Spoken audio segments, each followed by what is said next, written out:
Hello, welcome to Plumbing College. One of the first lessons you will be taught in your plumbing practical is something called the X dimensions or X factor. Let me explain. So what we've got here is we've got some 15mm copper pipe and we've got some integral ring solder fittings here, 15mm. Right, so what we're looking at is this measurement here is 150mm.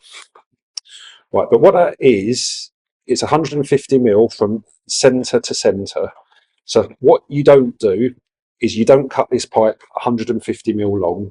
It will be wrong. So what is actually happening is where the pipe goes into the fitting, there's a space, then it reaches the centre there, and there's a space, and it reaches the centre there. So this space is called the X dimension.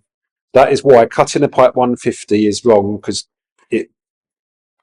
the space there and the space there, the two X dimensions. To work it out, cut the pipe wrongly, 150mm. So this elbow here, this elbow here, and this elbow here. Okay, I know it's wrong, but what we can do, put a piece of pipe in here. Right, if we now measure how too long the pipe is, centre to centre, so in this case it's 20mm too long, so we need to cut off 20mm off this. So that's telling me the X dimension is 10mm and 10mm per side. Now you know all about the X dimensions, it's your turn to measure accurately.